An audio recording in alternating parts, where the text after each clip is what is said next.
경찰이 김병기 의원이 받는 13가지 의혹과 관련해서 국회 사무처에 대한 압수수색을 벌이고 있습니다.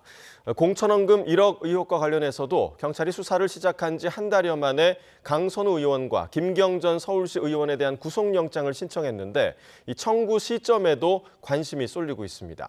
현장에 나가 있는 취재기자 연결합니다. 이수빈 기자. 네, 서울경찰청 광역수사단입니다. 네, 경찰이 국회 사무처 압수수색에 나섰다고요? 네, 경찰이 오늘 오전 김병기 의원 의혹과 관련해 국회 사무처에 대한 압수수색에 나선 것으로 파악됐습니다. 다만 정확히 어떤 의혹과 관련된 건지는 확인되지 않았는데 사건 관련 인물의 국회 출입 기록 등을 확보하기 위한 것으로 파악됐습니다. 김병기 의원은 전 동작구 의원들로부터 정치연금을 받았다는 의혹과 차남 숭실대 편입 특혜 의혹 등 모두 13가지 의혹을 받고 있습니다. 앞서 경찰은 의혹들과 관련해 수차례 압수수색을 벌이고 최측근 등을 소환 조사했습니다. 지금까지 어느 정도 압수물과 관련 진술들이 확보됐을 거란 분석이 나오는 만큼 김병기 의원 첫 소환도 얼마 남지 않았다는 관측이 나옵니다. 네, 그리고 김경전 시의원과 강선우 의원에 대한 구속영장 청구는 아직입니까? 네, 그렇습니다. 서울경찰청 공공범죄수사대가 어제 강선우 의원과 김 전 시의원에 대한 대신청한 구속영장을 두고 서울중앙지방검찰청은 법리검토를 하고 있습니다.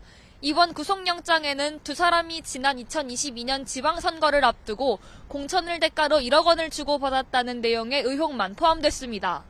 경찰은 강 의원과 김 전 시의원의 진술이 엇갈리는 상황이라 구속수사가 필요하다고 판단한 것으로 보입니다. 경찰은 두 사람에게 정치자금법과 청탁금지법 위반 등 혐의를 적용했고 추가 수사와 법리검토를 통해 최종 송치할 때는 뇌물죄를 적용할 수 있을지도 검토할 방침입니다. 네, 그럼 구속영장이 청구되면 이후 절차는 어떻게 해야 됩니까? 강선우 의원은 현역 국회의원인 만큼 현행범인 경우를 제외하곤 회기 중 국회 동의 없이 체포나 구금되지 않는 불체포 특권이 있습니다. 검찰에서 영장을 청구할 경우 체포 동의 요구서가 대검과 법무부, 대통령 재가를 거쳐 국회에 제출됩니다. 이후 본회의 표결을 거쳐야 하는데 앞서 다른 국회의원들 사례를 보면 영장 청구부터 표결까지 열흘 이상 걸릴 것으로 보입니다.